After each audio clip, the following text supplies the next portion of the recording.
Hello, nicotine consumers. Ngayon ay Lunes, alas 3 ng hapon, Oktubre 28. At kagagaling ko lang po sa OSMV-DTI. Yes, nagpunta po ako at kasama ko po si Adrian Reyes. Kasama po natin yan sa NCUP, sa OSMV-DTI, sa kanila pong tanggapan sa Philinvest Building, Hilpuyat Avenue, Makati. And ako po ay nasisiyahan sa naging resulta ng aking pagpunta.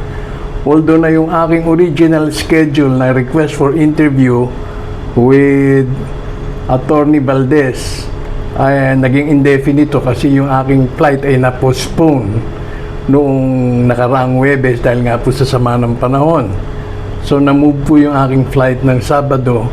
So yung request ko sana na ma-interview siya ng Friday hindi na po nag-materialize.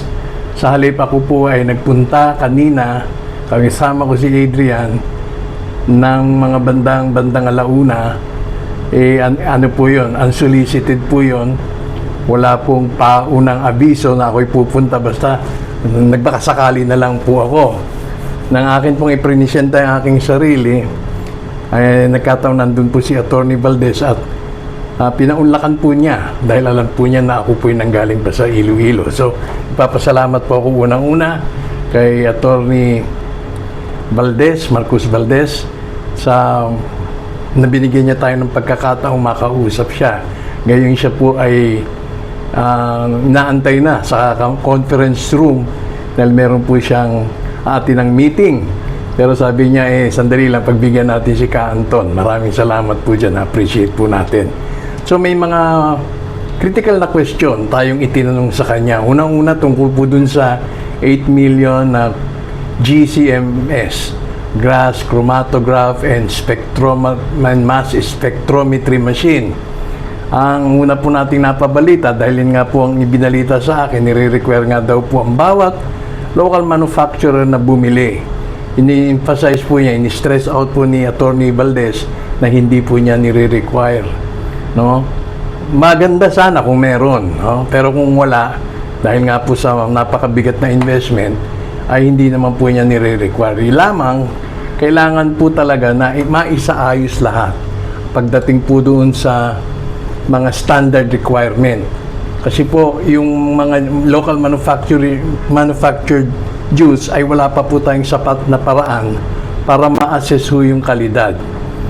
Aminin ko po sa aking evaluation, alam po ni Attorney Valdez yung mga labas-pasok na mga estilo. Alam natin yung estilo. Kumbaga, batid ni Attorney Valdez ang mga palusot. Aminin na po natin yan. May nagpapalusot ho kasi na freebase, nicotine freebase, pero hindi pala, may nicotine content. Kaya na-deprive po ang ating pamahalaan ng sapat na buwis. At syempre, nandun po yung element ng masasabi natin, nagpapalusot. Nagkataon po talaga na alam ho ni Atty. Valdez yun. So yun po ang ipinaliwanag niya sa akin kung bakit nagkaroon ng paghihigpit. Hindi po undue. Sabi niya, hindi undue yung paghihigpit na yan, kundi called for ho talaga. Naramdaman ko na ang gusto ni Atty. Valdez ay magkaroon tayo ng fresh start sa vape industry. So, naunawaan ko po yung puntong yon. At kung tayo nga ay may mga naipit, may mga nabalam, may mga napahinto, ay hindi po niya layo na pahintuin, kundi magkaroon lamang po ng bagong simulain na nasa ayos. Siyempre hindi po talaga. Naunawaan din naman po niya yung ating kalagayan na hindi po na umugong yung mga usap-usapan at hindi nga po tayo nakapaghingi sa kanya ng mga clarification, verification. So yun po, pinaunlak po niya yun. Pangalawa, sinabi po niya na hindi po siya ang nagtatag ng OSMV. Hindi po itinatag o itinayo ang OSB ng dahil sa kanya. So, yun po ang in-emphasize niya. Talaga pong itinayo ho yan para maisaayos ho talaga yung industriya at nakapokus lang ho dun sa galaw ng negosyo sa vape industry at hindi po para pigilan ang mga negosyante na makapagnegosyo. In fact, doon po sa usapang na-postpone na o hindi na tumatanggap ng application, hindi daw po yun totoo. Ini-welcome ho niya lahat ng mga gustong mag-apply. Lamang may mga amiendahan po doon sa mga technical requirements na gusto niya na dapat yun po ang masunod. Yun ho ang dapat na maging programa at nang sa ganun maayos po yung pag-usad ng industriya. Kapag natapos naman po daw ang phase na ito, itong transition period na ito, inaasahan naman na magiging smooth ang lahat. At may mga ibinahagi po siya sa akin, kaya lang wala po akong kapahintulot ng i-broadcast sa inyo. Ang suma total po ay we're looking forward to tayong lahat na maaayos din po ito sa lalong madaling panahon.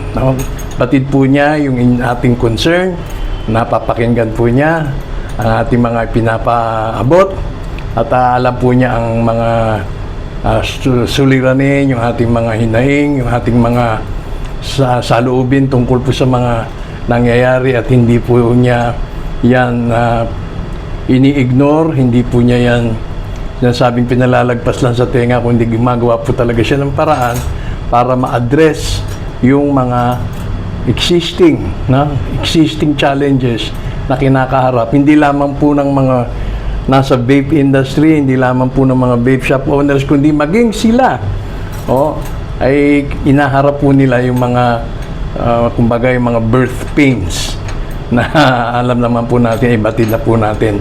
Pero pinapa-assure po niya sa atin na gagawan ginagawa nila ang kanilang makakaya para maresolba ang mga issue sa lalong madaling panahon at umusad na ang pagninegosyo sa vape. Hindi po, again, inasabi nila hindi nila layon na pigilan ang mga local manufacturers ay makakaasang tutulungan ng kanilang ahensya. Lamang may mga lituntunin na dapat bago ka magsimula, ito yung mga new beginnings na dapat nating tuparin. At nang sa ganun, pagdating sa dulo, pagdating doon sa finish line, ay maayos lahat. Walang nadadapa sa kalagitnaan. So, ako po ay nagpapasalamat na nansisiyan po ako dahil nga nagpaunlak po kahit ito ay hindi naka-schedule. Nung kanyang malaman na nandiyan ako sa labas, nag-aantay, sabi niya, patuloyin mo si Ka Anton at sa ganun ay makapagpaliwanag tayo. So, yan lamang po ang update na may bibigay ko ngayong araw ng Lunes at sa susunod na episode ng Rated X. Akin pong uulitin ito pong mga development na atin pong nakuha o na ipinabot sa atin sa tanggapan ni Attorney Marcos Valdez ng OSNV. Muli, magandang hapon sa lahat.